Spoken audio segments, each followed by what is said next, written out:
Already, engine's all together. So got the quad in behind there, pushed it out of the shop, just opened up the back, pushed it out. Waiting on Dad to come with the tractor. Gonna lift the cab back up, stuff it back on there. In the meantime, the air hose and blow some dirt off the top, and gonna clean this up a bit. Still don't have a fast lift pump yet, but get the cab on there and get that lift pump installed, and we'll be ready to fire this thing up before too many years from now. Just, like I say, clean off some of that dirt off the frame, and we'll go from there.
Cab's back on. I got that on Friday. It is now September 3rd. So that was off for a long time, but it is back on. Not bolted down yet. Still got the bolts laying over on the bench.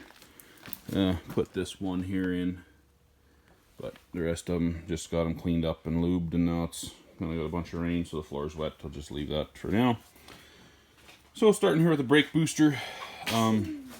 These hoses kind of are the most important. They don't flex as much, so kind of got them laid in the right spot where they go.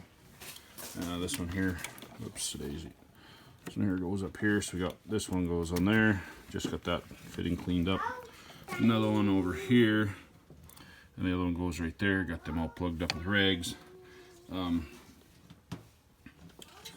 one over here is the one that comes down from the frame. So the frame one, that cross member down in the bottom. Of course, it won't focus, but it runs right on that cross member on the frame.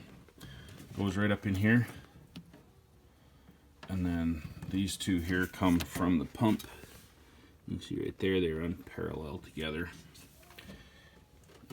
Or parallel to each other. And then they go up like that. So over on this side, and then the little hose pushes on here. Just gotta wipe that a little bit better, I think. Pull the rag out of the end of it, so it should be clean inside, but just don't want dirt in here. So that's ready to go on. We'll clean that up, put that on there. These two, I had them stuck. Got a phone call and that got cut off, so I had these two hoses stuck together, so that kept them from getting dirty. So they shouldn't be dirty inside. But so get that. Got this here cleaned up. Put some anti-seize on there. It should help with the dissimilar metals corrosion. So there's aluminum, a bunch of cast iron, I believe that's what that is.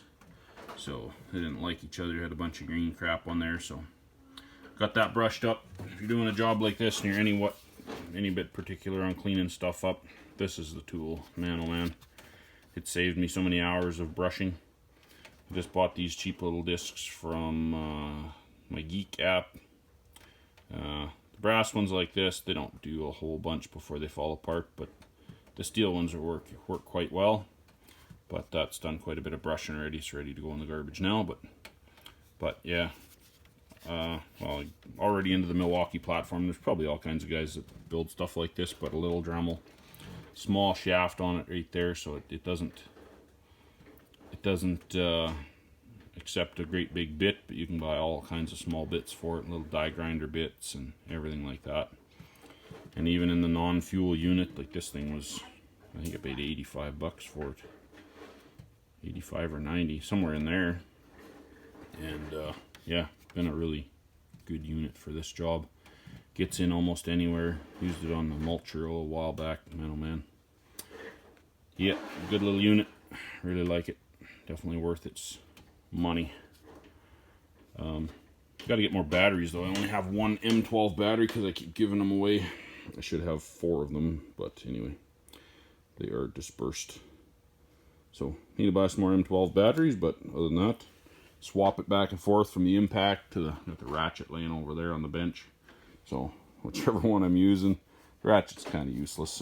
The head's so big on it, it's not worth that much. But one of these days I'll find the non-fuel ratchet and then I'll switch to that. But for now, I got that stubby there is a pretty good tool. And I got this here. I already sent it off for warranty and they fixed something with screwy in the head. Got a great big heavy head on it. I've hardly used the thing because it's, like I say, it's so big. This head is, you know, compared to a ratchet, it just doesn't get anywhere. You know, it's so much wider and bulkier that you try to get in against something a little bit tight, and then the next thing you know, you got swivels and universals and all kinds of stuff in there, and it's kind of useless. When I bought this, I bought the non-fuel one. Right away at the same time I bought both of them, and ended up giving the non-fuel one to my brother because I figured he was the one that needed to get in the tight spaces a lot more. I should have just brought this back before I ever used it, tried to get my money back, but anyway, I brought it back after I actually tried it and decided that it was too big and they wouldn't do anything with it, so whatever. Kept it and only run for, shucks, I did a glow plug job on my Ford and brought it to my dad to pull a little engine apart or something. Need a few little bolts on a small engine, and then the head was shot. So I wasn't really impressed with that, but at least they warrantied it. You know, no cost to me. Not too much sweat off of my nuts because it's kind of useless anyway. So they warrantied it and brought her back. So definitely Milwaukee got some good warranty.